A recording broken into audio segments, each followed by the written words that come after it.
রাজধানীর পল্টনে জাতীয় মসজিদ বাইতুল মোকাররম মসজিদের মধ্যে দুপক্ষের সংঘর্ষ হয়েছে। এ সময় বেশ কয়েকজন মুসল্লি আহত হয়েছে। শুক্রবার জুমার নামাজের আগে এই সংঘর্ষের ঘটনা ঘটে। জানা গেছে, বাইতুল মোকাররমের বর্তমান ও সাবেক দুই খতিবের অনুসারীদের মধ্যে এই সংঘর্ষের ঘটনা ঘটে। প্রত্যক্ষদর্শীরা জানান, নামাজের আগে নিয়ম অনুযায়ী বাইতুল মোকাররম মসজিদের বর্তমান খতিব মুফতি ওয়ালিউর রহমান খান বয়ান করেছিলেন। এ সময় পুরনো খতিব মুফতি রুহুল আমিন আত্মগোপনে থাকা তার অনুসারীদের নিয়ে মসজিদে প্রবেশ করেন। নতুন খতিবের কাছে থাকা মাইক্রোফোনে পুরনো খতিব হাত দিলে বর্তমান খতিবের অনুসারীরা প্রতিবাদ করেন। এরপর দুই পক্ষের অনুসারীদের মধ্যে হাতাহাতি বেঁধে যায়। প্রায় আধা ঘন্টা ধরে সংঘর্ষ চলার পর সাবেক খতিব মুফতি রুহুল আমিন মসজিদ ছেড়ে চলে যান।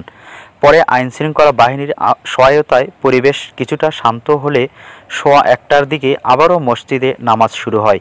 পরে খবর পেয়ে দ্রুত বাইতুল মোকাররম মসজিদে আসে সেনাবাহিনীর সদস্যরাও।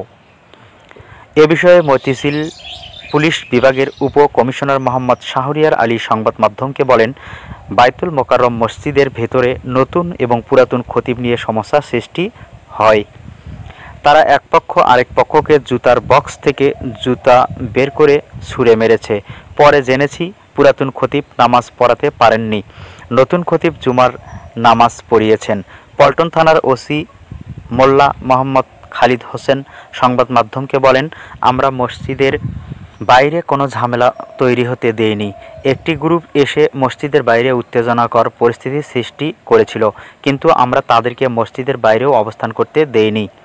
উত্তেজনাকর পরিস্থিতিতে ৩ জনকে আটক করা হয়েছে বলে জানিয়েছে ওসি। আরও জানান, বর্তমানে মসজিদ এলাকায় পরিস্থিতি স্বাভাবিক। সূত্র কালবেলা।